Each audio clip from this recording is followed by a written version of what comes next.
ॐ श्री गणेशाय नमः।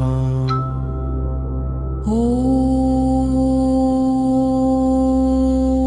श्री हनुमते नमः। पंचमुखी हनुमते नमः।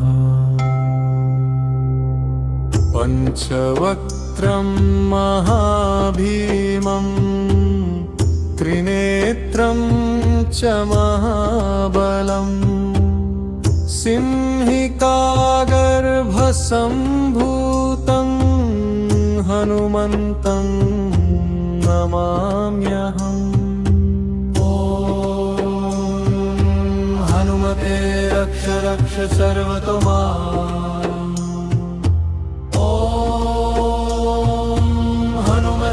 रक्ष रक्ष सर्वतो माम्। पूर्वे हनुमान् कपिमुखधारी रक्षतु माम्। दक्षिणे नारसिंहवपुर्मान् सदा पातु। पश्चिमे गरुडरूपवान् रक्षतु। उत्तरदिशि वराहरूप सदा रक्षतु माम्। ऊर्ध्वे हयग्रीवविग्रह पातु मे शिरः। अधस्तात् ब्रह्मास्त्ररूपः पातु पादयुग्मं सदा मम। अष्टदिशि रक्षतु पञ्चवक्त्रः स्वप्ने जाग्रति गच्छतः पश्यतः शयानम्। पश्यन्तं हसन्तं चरन्दं सर्वदा रक्षतु हनुमान् महाबल।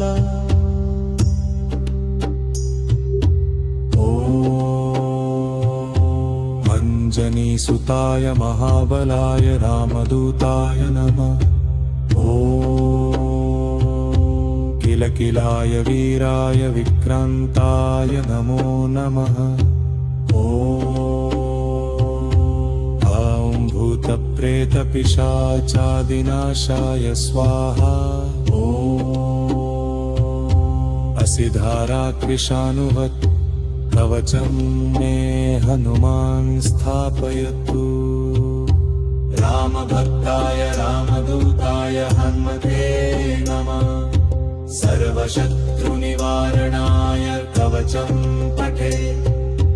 रक्षां कुरु महाबाहो त्राहि त्राहि नमोऽस्तु ते। ॐ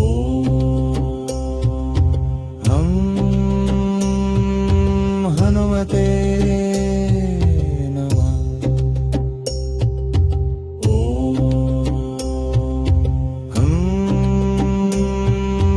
हनुमते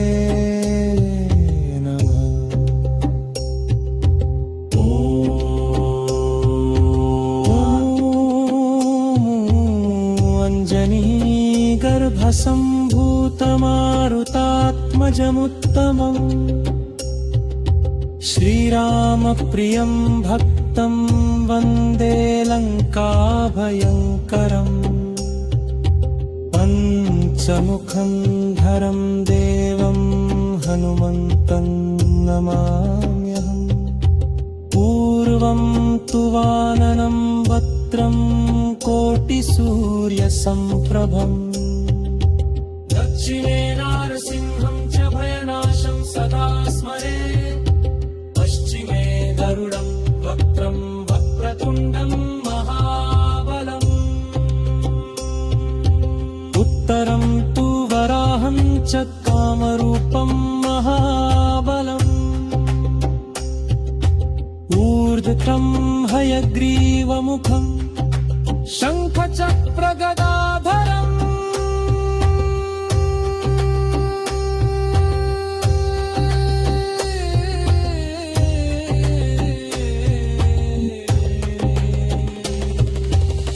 एवं पञ्चमुखं रूपं हनुमन्तं महाबलम् यो स्मरेत्रातरुत्थाय सर्वशत्रुभयं हरेत् नाशयेद्दुःस्वप्नमशुभं दुष्टग्रहसमुद्भवम् अभिचाराणि सर्वाणि मन्त्रतन्त्राणि भूतले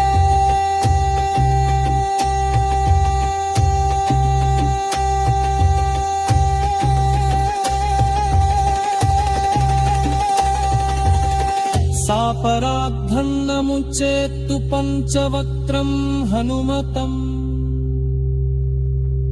यं यं चिन्तयते कामं तं तं